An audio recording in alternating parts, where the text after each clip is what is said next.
Hi, you probably heard about the IKEA Milsbo. This summer I've been helping my friend Barbara to customize her terrarium. So this Milsbo was converted into a terrarium and you will see what we did and what is the result.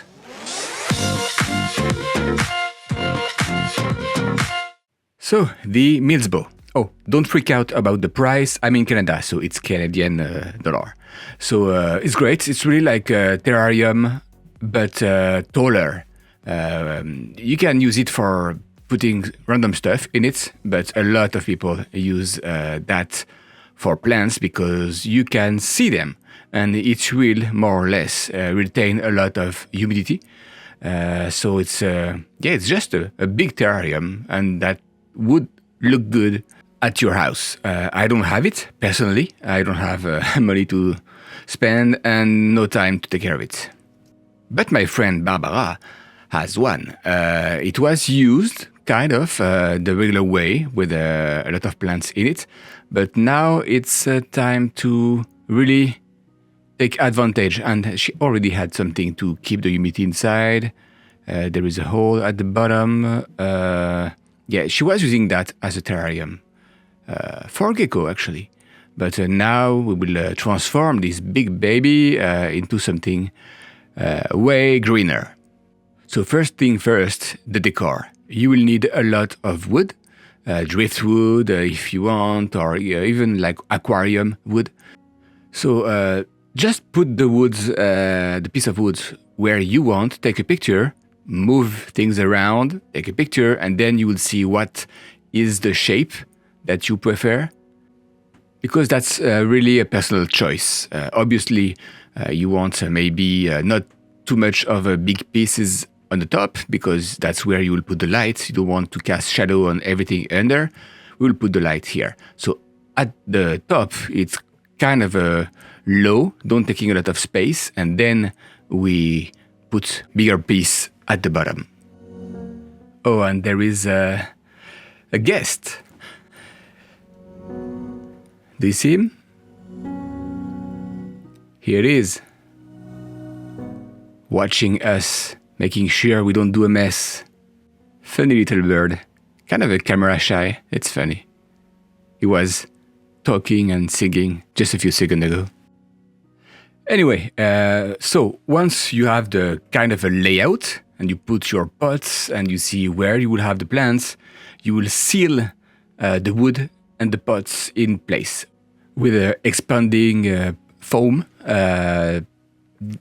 That's dark is better, but we will cover that with the dark silicone after that. But at least everything is in place, and then you start the filling.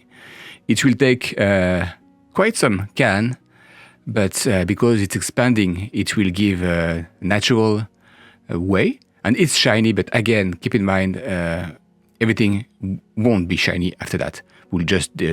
It's just the first base, and you give the volume, and you attach everything, and you let it cure. Okay, so everything is full now. Everything it's covered. The background, the back is covered. Now we need to really let everything dry, and then we will start the side. But right now it's looking pretty good. Yeah. We'll put the pots inside the pots. So it's a good way. You don't put the substrate directly in it. It's a good way to put a pot and change the plant when you want without unpotting them. And here it is. Let it dry. And after a few days, 2 days, it will be dry. So we already did the other side, as you see on the top. It was already done and cured, and it's holding upside down, no problem. So everything is pretty well stuck, attached on the side. So now we'll do the last side, and it should be almost done. And as you see, there is some hole. It was not perfect, but again, nobody will tell at the very end. So you don't really care. You can, if you want, start filling up but the silicone will do the trick. So everything is perfect now.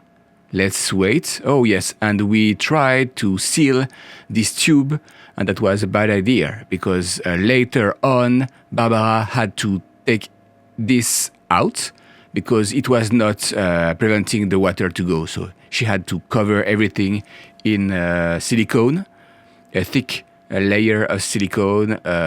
So yeah, don't do the same as us. So now you know. The water will leak. So silicone is the way to go. And here, as you see, that's where the humidifier will blow the fog. And because it will be very humid because of the fog, the humidity goes down all the time. So it will help to keep everything humid. So now we will let it cure and then apply a layer of silicone on this foam. And then we will put some terrarium soil, or it could be peat moss, anything really. It will stick because the silicone will be still humid and fresh. But once it will cure, you turn upside down the terrarium and everything drop. But as you see, it will give a little bit of texture. The ones that are not covered obviously are very visible, like noticeable. But yeah, everything looks good so far. So we let it cure again, and then we turn and we do the side. And we try to avoid touching the wood because you spend money to buy the wood. You don't want to have that disappearing. Oh, quick tips: use gloves, and it will smell like hell, the silicone, so don't breathe it. Okay, now let's see the result. So here it is. It's been probably, I would say, a month, maybe two, a month since it was done, and then Barbara set it up, added a lot of moss and plants, etc. So let's have a look. As you see, the fog is great, pretty green, as you see, and there is two sun blaster on the top, but yeah, that's doing very nice. And there is some airflow, obviously. You saw the small fan. And everything, because of the light and the humidity, will grow and take over. But at the beginning, obviously, the Nepenthes are not doing that great, but it's normal. It's they adjust. They will get used to the new environment. But good humidity will definitely help them to grow stronger. So yeah, that's beautiful. There is some ferns, there is some orchids, there is... She knows the name of the species way better than I do. So see, it will really start taking this moss because of the humidity and the strong light. Some things are already starting to climb on the walls. So yeah, look at that. It's starting. Some roots are popping.